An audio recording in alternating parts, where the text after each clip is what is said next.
is not an assurance na yung katawan mo is automatically magbe-burn ng fat. Hello everyone! Welcome to my channel. My name is Aileen. Today's question, tanong ko lang, kahit ba tulog ka sa fasting time mo, nagbe-burn ka pa din ba ng fats? Quick answer, yes.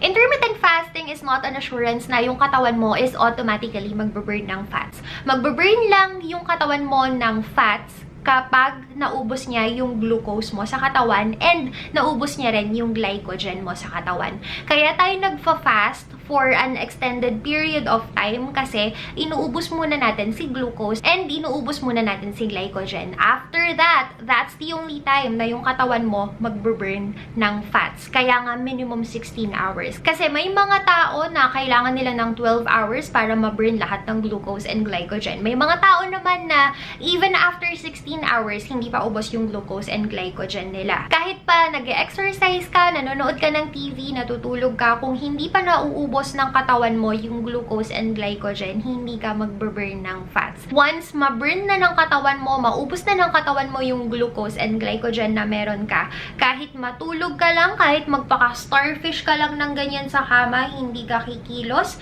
kahit na nanonood ka lang ng TV, nag-exercise, nagjo-jogging, yung katawan mo, continuous lang yung pag-burn niya ng fats. Kasi yung katawan natin, kahit hindi ka naman masyadong active, tuloy-tuloy yung pangangailangan niya sa energy source. Kasi 'di ba, yung heart natin nagpo-pump, yung lungs natin gumagana, nag-e-expand, lumiliit.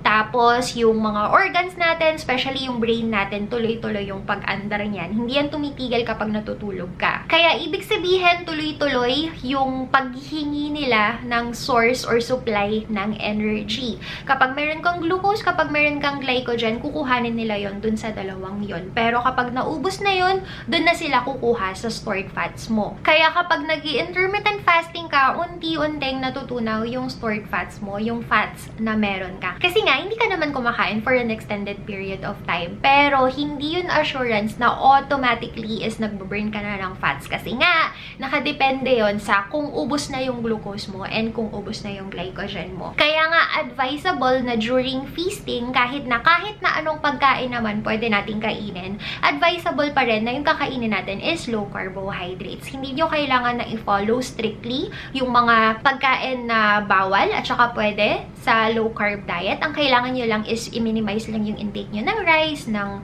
bread, ng potatoes, at saka ng pasta. Kasi ang goal natin dun sa 16-hour na fasting natin is para maubos ng katawan natin yung glucose and glycogen para ma-burn si stored fats. Pero hindi natin mauubos si glucose and glycogen kung every feasting time, puro high carb yung kinakain natin. Puro high carb, puro sweets. Ang mangyayari lang sa katawan natin noon is for 16 hours, susubukan ng katawan mo na ubusin si glucose and glycogen. And kapag malapit na siyang maubos, matatapos na yung fasting mo, magfi-feasting ka na. Ibabalik mo yung inubos niya, yung tinunaw niya na glucose and glycogen, ibabalik mo yun sa katawan mo. Kaya pagdating ng fasting time, back to zero na naman yung katawan mo, i-burn niya na naman ng i-burn si glucose and glycogen para ma-reach niya yung pag-burn kay stored fats. Kaya lang, again, babalik na naman tayo sa feasting, magre-reload ka na naman ng glucose and glycogen. So, may possibility na hindi mo talaga ma-burn yung fats mo. Ayun lang, hindi ka na ganun kabilis mag-gain ng weight kasi every fasting period mo, piniburn mo si glucose and glycogen. So, hindi nadadagdagan yung stored fats. Pero, hindi mo rin siya natutunaw. To summarize, yes, kahit natutulog ka, nagbe-burn ka pa rin ng fats. Pero, mangyayari lang yon kapag naubos na ng katawan mo yung glucose and glycogen. Thank you so much for watching and have a good day! Bye!